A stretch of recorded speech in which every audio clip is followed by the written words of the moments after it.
Subscribe करंतु एबे हम चैनल को आउ प्रेस करंतु बेल आइकन को जहा द्वारा लेटेस्ट वीडियो नोटिफिकेशन आपण मानकु सर्वप्रथमे मिली जिवो। नमस्कार बंधुगण, ओम नमः शिवाय।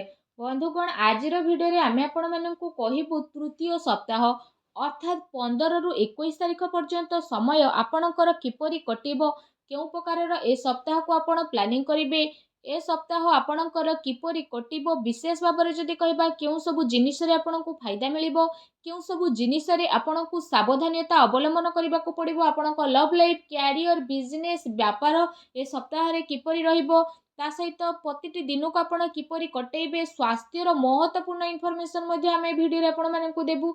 आ वीडियो शेष रे आमे आपण मानकु किछि उपाय विषय मध्ये कहबो, जहा द्वारा आपण ए सप्ताह को आहुरी अधिक भलो आ महत्वपूर्ण भरा साब्यस्त करि परिबे। आगो को वीडियो आरंभ करबा पूर्वरु हमर आपणकु रिक्वेस्ट, जदि आपण हमर ए चैनल रे नुआ आछंती चैनल को सब्सक्राइब करंतु, सांगरे नोटिफिकेशन रो बेल को मध्ये ऑन करंतु, जहा द्वारा समय समय देश नुआ नुआ वीडियो रो नोटिफिकेशन आपणक पाखरे पहुंची जिवो। आसंतु जानिबा किपरि रहइबो आपणक पई तृतीय सप्ताह अर्थात 15 रु 21 तारिख पर्यंत समय। जदि सबुठारु प्रथमे आमे आपणको कहबु कि ए सप्ताह रे आपणक पई कोन सतरे पॉजिटिव रहिबा पई जाउछि। जदि विशेष भाବରେ कहबा फ्रेंड्स, ए दिन रे कोनोसी राजनीति लोकंक सहित आपणकर साक्षात हेबो, आ ए सप्ताह रे आपणक लोकप्रियता बढ़िबो। ता सहित जन संपर्ककर दायरा मध्ये आपण विस्तार करिवे। संतानक तरफरु तांकर कैरियर को नै कि सप्ताह रे कोनोसी शुभ समाचार मध्ये मिली पारे। आपणकर सिद्धांतवादी दृष्टिकोण समाज एवं धार्मिक स्थल रे आपणको विशेष भाବରେ सम्मानजनक उपाधि मध्ये प्रदान करिवो। एहा सहित धार्मिक एवं आध्यात्मिक गतिविधि रे आपणकर विशेष भाବରେ महत्वपूर्ण योगदान रहिबो। प्रॉपर्टी संबंधित कोनोसी अटकी थिबा कार्य पूरा हेबार मध्ये संभावना बनुछि।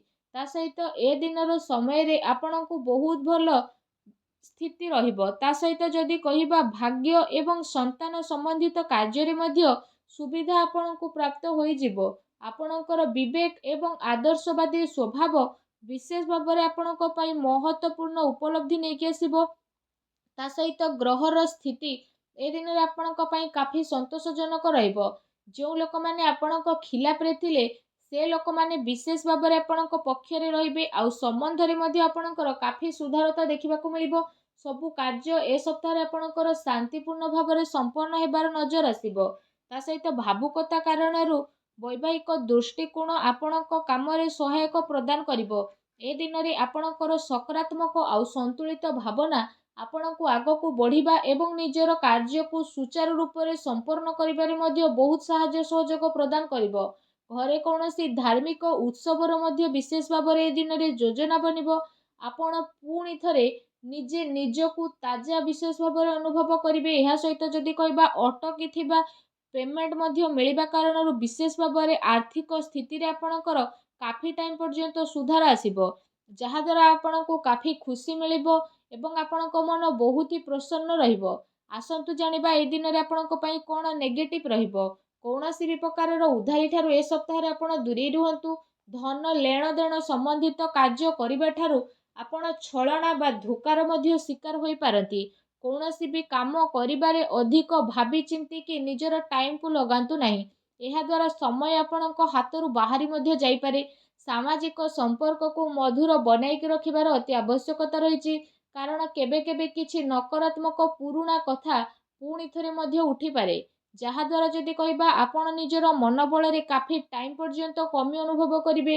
निजर स्वभाव को पॉजिटिव बनै कि आपण रखंतु। ए कथार मध्ये आपणको ध्यान देबार आवश्यकता रहिछि कि आपणकर सरल स्वभावर किछि लोक माने भूल फायदा मध्ये उठाई पारंती, जहा द्वारा विशेष भाବରେ आपणक मनर स्थिति किछि विचलित मध्ये होई पारे। अन्यर कथा को सुलझेइबारे आपणकर केते सारा महत्वपूर्ण कार्य मध्ये अटकी पारे। कोनोसी प्रकारर जदि कहा सहित वादा करिसेंती तो ताको पूरा करंतु, नचेत समाज रे आपणकर इमेज बिगिड़ी पारे। आउ किछि लाभदायक मौका मध्ये आपणक हातरू बाहर जिबार विशेष संभावना बनुछि।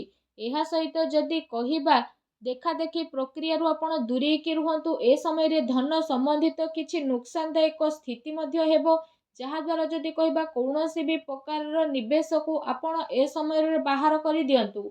संपत्ति संबंधित विवादीय मामला रे ଧ୍ୟାନ ରଖନ୍ତୁ କି ଭାଇଙ୍କ ସହିତ ସମ୍ବନ୍ଧ ଆପଣଙ୍କର ଖରାପ ନ ହେଉ। ପିଲାଙ୍କର ଗତିବିଧିରେ ଧ୍ୟାନ ରଖିବାର ଅତି ଆବଶ୍ୟକତା ରହିଛି। ତାଙ୍କର କୌଣସି ଭୁଲ ଆଦତ ବା ସଙ୍ଗତି ଆପଣଙ୍କୁ ପ୍ରୋବ୍ଲେମରେ ପକାଇପାରେ।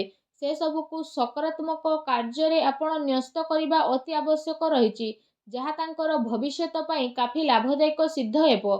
ଆସନ୍ତୁ ଜାଣିବା ଏ ଦିନରେ ଆପଣଙ୍କର ଲଭ୍ ଲାଇଫ୍ କିପରି ରହିବ। ଘରର ମାହୋଲ ଅନୁଶାସିତ ଏବଂ ଖୁସିଭରା ମଧ୍ୟ ରହିବ।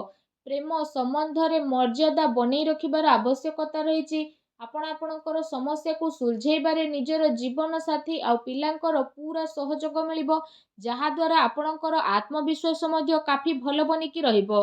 ଅତି ସମ୍ପର୍କୀୟ ଲୋକଙ୍କ ସହିତ ମେଳ ମେଳାପ ଏବଂ ବୁଲାବୁଲିର ଏ ସପ୍ତାହରେ ଆପଣଙ୍କର ଛୋଟ ମୋଟ ପ୍ରୋଗ୍ରାମ ବନିପାରେ, ଯାହାଦ୍ୱାରା ଘର ପରିବାରର ବାତାବରଣ ଆପଣଙ୍କର ଖୁସିଭରା ଆଉ ସୁଖଦପୂର୍ଣ୍ଣ ରହିବ। ଆସନ୍ତୁ ଜାଣିବା ଏ ସପ୍ତାହରେ ବିଶେଷ ଭାବରେ ଆପଣଙ୍କ ବ୍ୟବସାୟ କ୍ୟାରିୟର କିପରି ରହିବ।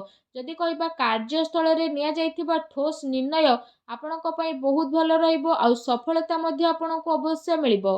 ଏ ଦିନରେ ମାର୍କେଟିଂ ତଥା ପେମେଣ୍ଟ କଲେକ୍ଟ କରିବା ଯେଭଳି କାର୍ଯ୍ୟରେ ଆପଣ ଆପଣଙ୍କ ଟାଇମକୁ ସ୍ପେଣ୍ଡ କରିବେ, ସେୟାର ଏବଂ ରିସ୍କ ପ୍ରଭୃତି କାର୍ଯ୍ୟରେ ବିଶେଷ ଭାବରେ ଦୂରେଇକି ରୁହନ୍ତୁ। ଆପଣଙ୍କ ସହ ଛଳନା କିମ୍ବା ଧୋକାଧଡ଼ି ମଧ୍ୟ ହୋଇପାରେ। ଚାକିରିରେ କୌଣସି ପ୍ରକାରର ସ୍ଥାନ ପରିବର୍ତ୍ତନ ବିଶେଷ ଭାବରେ ଆପଣଙ୍କ ପାଇଁ ଯୋଗ ବନୁଛି। କାର୍ଯ୍ୟସ୍ଥଳରେ କୌଣସି ପଡ଼ୋଶୀଙ୍କ ଦ୍ୱାରା ଲଢ଼େଇ ଝଗଡ଼ା ଯେପରିର ସ୍ଥିତି ମଧ୍ୟ ବନିବ। କିଛି କାନୁନି ବା ନିବେଶ ସମ୍ବନ୍ଧିତ ବିଶେଷ ଭାବରେ ଜଟିଳ କାମର ଆପଣଙ୍କୁ ସାମ୍ନା ମଧ୍ୟ କରିବା ପାଇଁ ପଡ଼ିବ। ବ୍ୟବସାୟିକ କାର୍ଯ୍ୟ ପ୍ରଣାଳୀରେ ପରିବର୍ତ୍ତନ ଆଣିବା ଆପଣଙ୍କ ପାଇଁ ଅତି ଆବଶ୍ୟକ ରହିଛି, ଯାହା ପାଇଁ ଆହୁରି ଅଧିକ ବେହତରିନ ପରିଣାମ ଆପଣଙ୍କୁ ହାସିଲ ମଧ୍ୟ ହେବ। ତା ସହିତ ବ୍ୟବସାୟିକ ପ୍ରତିଷ୍ଠାନରେ ଅନୁଭବୀ ଆଉ ପରିବାରର ବରିଷ୍ଠ ଲୋକଙ୍କର ଅନୁମତି ଏବଂ ସହମତି ଦ୍ୱାରା କାର୍ଯ୍ୟ କରିବା ଦ୍ୱାରା ଆପଣଙ୍କର କାଫି ସମସ୍ୟା ବହୁତ ଆସାନୀରେ ସୁଲଝି ମଧ୍ୟ ଯିବ। ଧନ ଲେଣଦେଣ ସମ୍ବନ୍ଧିତ କାର୍ଯ୍ୟରେ ଅଚାନକ କୌଣସି ଲାଭଦାୟକ ସ୍ଥିତି ମଧ୍ୟ ଆପଣଙ୍କର ବନିବ, ଯାହାଦ୍ୱାରା ଆପଣଙ୍କୁ କାଫି ଖୁସିର ଅନୁଭବ ହେବ। କାର୍ଯ୍ୟକ୍ଷେତ୍ରରେ ଯାହା ଆପଣ ପରିବର୍ତ୍ତନ ସମ୍ବନ୍ଧିତ ଯୋଜନା ବନଉଥିଲେ, ତ ସେସବୁ ଉପରେ ରାଜ କରିବାର ଉଚିତ ସମୟ ଏବେ ଆସିନାହିଁ। ଏ ସମୟରେ ଆପଣ ନିଜର ଅଧିକତମ କାର୍ଯ୍ୟ ଊର୍ଜା ନିବେଶରେ ଲଗାନ୍ତୁ। ବର୍ତ୍ତମାନର ଗତିବିଧିରେ ଆପଣ ନିଜର ଧ୍ୟାନ କେନ୍ଦ୍ରିତ କରନ୍ତୁ। ଏହା ଆପଣଙ୍କ ପାଇଁ ବହୁତ ହି ଭଲ ରହିବ। ଆସନ୍ତୁ ଜାଣିବା ଆପଣଙ୍କର ସ୍ୱାସ୍ଥ୍ୟ ଏ ସପ୍ତାହରେ କିପରି ରହିବ। ଯଦି କହିବା ଏ ସପ୍ତାହରେ ଆପଣଙ୍କ ସ୍ୱାସ୍ଥ୍ୟ ବହୁତ ଭଲ ରହିବ, କିନ୍ତୁ ପୁଣି ଦିନଚର୍ଯ୍ୟାକୁ ବ୍ୟବସ୍ଥିତ ବନେଇକି ରଖିବା ଆପଣଙ୍କ ପାଇଁ ଅତି ଆବଶ୍ୟକତା ରହିଛି। ଏହା ପାଇଁ ଆପଣ ଆପଣଙ୍କର ଖାଦ୍ୟପେୟରେ ଧ୍ୟାନ ଦିଅନ୍ତୁ। ତା ସହିତ ଆପଣ ଆପଣଙ୍କ ସ୍ୱାସ୍ଥ୍ୟକୁ ଆହୁରି ଅଧିକ ଭଲ ରଖିବା ପାଇଁ ପ୍ରତ୍ୟେକ ଦିନ ଯୋଗ କରନ୍ତୁ, ବ୍ୟାୟାମ କରନ୍ତୁ ଏବଂ ସୁସ୍ଥ ରୁହନ୍ତୁ। ଆସନ୍ତୁ ଜାଣିବା ଏ ସପ୍ତାହରେ ଆପଣଙ୍କ ପାଇଁ କ'ଣ ବିଶେଷ ଉପାୟ ରହିଛି। ଏ ସପ୍ତାହରେ ବିଶେଷ ଭାବରେ ମା ଲକ୍ଷ୍ମୀଙ୍କର ପୂଜା ଆରାଧନା କରନ୍ତୁ, ଛୋଟ ପିଲାଙ୍କୁ ଚକୋଲେଟ୍ ଦିଅନ୍ତୁ, ସାବୁଦାନାର କ୍ଷୀରି ବନାନ୍ତୁ। ତା ସହିତ ସେ କ୍ଷୀରିରେ ଆପଣମାନେ ଚିନି ବଦଳରେ ମିଶ୍ରି କରନ୍ତୁ। ଆଉ କ୍ଷୀରି ଯେତେବେଳେ ପ୍ରସ୍ତୁତ ହୋଇଯିବ, ତ ସେଥିରେ ଆପଣ ଅଳ୍ପ ଟିକେ କେଶର ପକାନ୍ତୁ। ଆଉ ତାପରେ ଆପଣ ସେ କ୍ଷୀରିକୁ ସବୁଠାରୁ ପ୍ରଥମେ ମା ଲକ୍ଷ୍ମୀଙ୍କ ପାଖରେ ଭୋଗ ଲଗାନ୍ତୁ। ଏହାପରେ ଆପଣ ସେ କ୍ଷୀରିକୁ ମା ଲକ୍ଷ୍ମୀଙ୍କ ସମର୍ପଣ କରିକି ଗରିବ ଲୋକଙ୍କ ଭିତରେ ବାଣ୍ଟି ଦିଅନ୍ତୁ। ଏପରି କରିବା ଦ୍ୱାରା ମା ଲକ୍ଷ୍ମୀ ବହୁତ ଶୀଘ୍ର ପ୍ରସନ୍ନ ହେବେ ଏବଂ ଆପଣଙ୍କର ସମସ୍ତ କଷ୍ଟକୁ ଦୂର କରିବେ। ମା ଲକ୍ଷ୍ମୀଙ୍କୁ ଭଲ ପାଉଥିଲେ ସଚ୍ଚା ଦିଲରେ କମେଣ୍ଟ ବକ୍ସରେ ଜୟ ମା ଲକ୍ଷ୍ମୀ ଅବଶ୍ୟ ଲେଖନ୍ତୁ ଓ ଭିଡ଼ିଓକୁ ଲାଇକ୍ ଆଉ ସେୟାର କରିବା ପାଇଁ ଆଦୌ ବି ଭୁଲନ୍ତୁ ନାହିଁ। ଧନ୍ୟବାଦ।